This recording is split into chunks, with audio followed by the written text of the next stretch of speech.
video, we're going to cover what are the signs and symptoms that you might have a low blood sugar problem, what are the conditions driven by a low blood sugar problem, and what are the things that you can do to correct a low blood sugar problem. All right, first, what are the signs and symptoms that you may have a blood sugar problem to begin with? The most common that I see across the board, somebody is likely to be having trouble staying asleep at night. They'll wake up once or twice, usually once between 1 and 3, and they have an inability to fall back asleep very easily.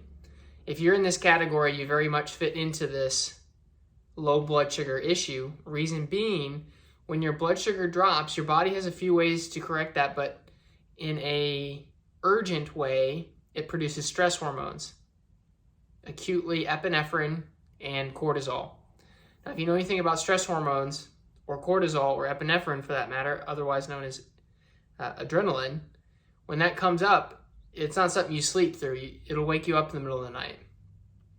So if you can prevent that blood sugar drop, then it's one of the very first things that goes away is that particular symptom. So if you have that symptom, I would go ahead and continue watching, wait to the end. That's the last thing we're going to talk about is how to fix it. As within a week is usually the first thing that goes, okay? The other thing is, as far as mood-related stuff, I see anxiety a lot, and when you're constantly driving stress hormones because of a low blood sugar issue, it's going to be on the list. So other signs and symptoms specific to just the low blood sugar issue is fatigue. People get nauseous. They have low appetite. They avoid eating breakfast. If they do eat breakfast, they're eating a small breakfast, maybe some fruit or some cereal.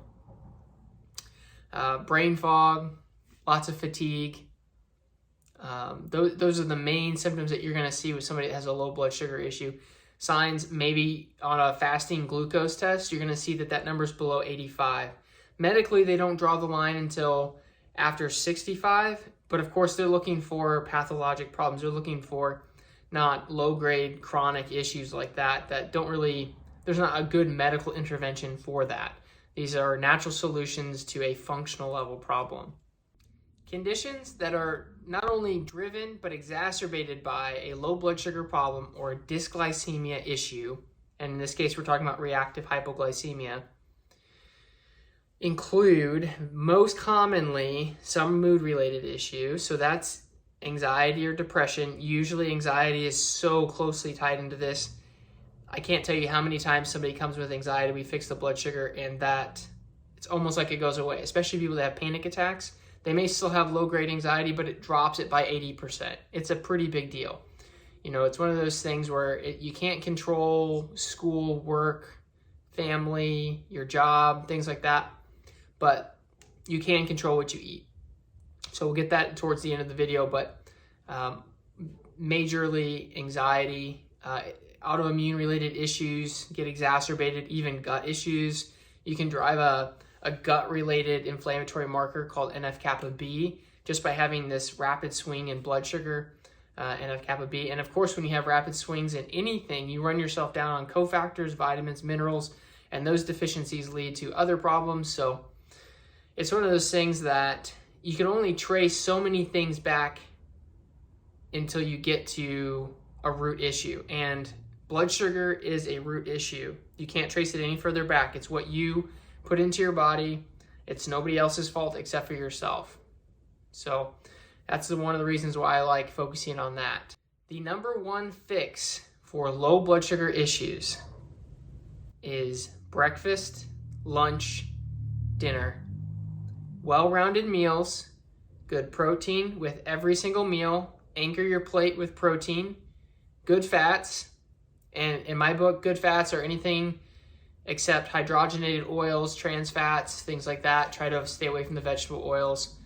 But other than that, butter, red meat, all that's okay in my book, especially when we're trying to fix a blood sugar issue. You're actually going to concentrate on eating more at the right times.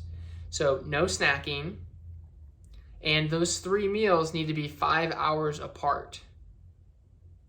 So if you get to lunch 5 hours later from breakfast and you're still hungry or you're ravenous and it's time, you're like, I need to eat, then you didn't do a good enough job for breakfast. You ate too light for breakfast. You need to add more protein, more fat. Now, if you want a general recommendation that I have, it's about 24 to 33 grams of protein per meal. And you could probably do the same, closer to 24 or 22 grams of fat. And then you can still have carbs with this particular diet. You just can't have it by itself, because what happens is if you just had a granola bar, you've satisfied, you brought your 85 to 100 or whatever by eating that. You've brought your blood sugar up. Your body feels good, the stress hormones shut off. But how long does that granola bar last? How long does that apple last? Not very long before it drops, stress hormones come back up, and now you have these peaks and valleys.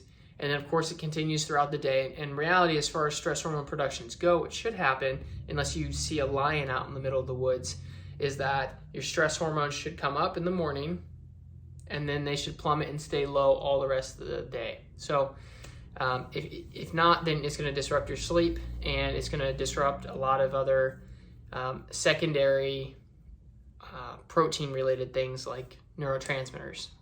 Once you've got your 3 meals, 5 hours apart, no snacking, you feel good, it's been about a week and everything seems to be getting better. You should notice that things are getting better. Do it really well for a week. I'm only asking for a week. I'm not that guy that's asking for 6 months of a dietary change and hoping to see results. And it's one of those things where I know if I gave you some magnesium, some zinc, or some B6, you might make more GABA and you might feel less anxious. Or you take some valerian root or some passion flower and it would help. And if you're having panic attacks, then maybe you need to look at additional help and support while you're having those extreme symptoms.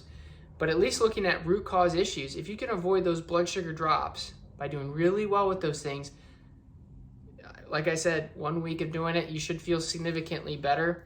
And if there are any other things going on, then it might be inflammatory related.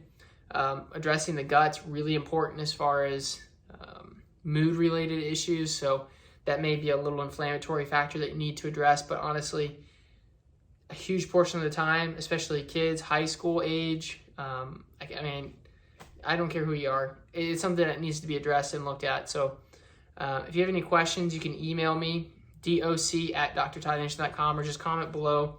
Like the video, subscribe if you want more. I'm going to try and make a video a day, and if I can keep providing value through these free videos, then I'm going to do it.